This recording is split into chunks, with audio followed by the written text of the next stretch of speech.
যে গত 8 বছর এই সময়তে হ্যাঁ এরাও বড় বড় ফুটবলের টুর্নামেন্ট ওই বক্সনগরে নাকি মাঠে জায়গা হয়, এমএলএ কাপ, ওই জিরানিয়া হয় এমএলএ কাপ না। ওই কর্মসূচিকে আমরা বিরোধিতা করছি না, কিন্তু যে যৌবনকে সেই যৌবনকে তৈরি করার জন্য একটা সুন্দর মানুষ, সুস্থ মানুষ তৈরি করার জন্য তুমি এই খেলাধুলা আয়োজন করছো, আমি সাধুবাদ জানাই।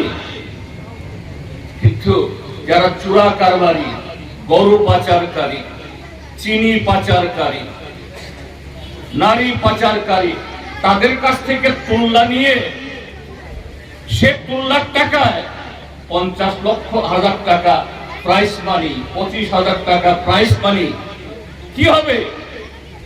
তুমি একদিক থেকে ক্ষণিকের জন্য সে সমস্ত খেলাধুলা করে একটা পরিবেশ তৈরি করলেও আরেক দিক থেকে যে কালোবাজারিদেরকে তুমি উৎসাহিত করছো, অপরাধে রাত দিন যারা ব্যস্ত থাকে, রক্ত থাকে, তাদেরকে উৎসাহিত করছো। সেই কালোবাজারিরা পরদিনেই বা সেই সন্ধ্যাতেই তোমার সেই খেলোয়াড়দেরকে রাত, নেশা এবং যাবতীয় অসামাজিক কাজে লিপ্ত করে সমাজকে তুমি যতটুকু টেনে নিয়ে এসছো সে কর্মসূচির মধ্য দিয়ে তার আরো 100 হাত পেছনে ঠেলে দেবে। এটা সুস্থ কর্মসূচি না। এভাবে প্রজন্ম বাঁচবে না, প্রজন্ম ধ্বংস হবে।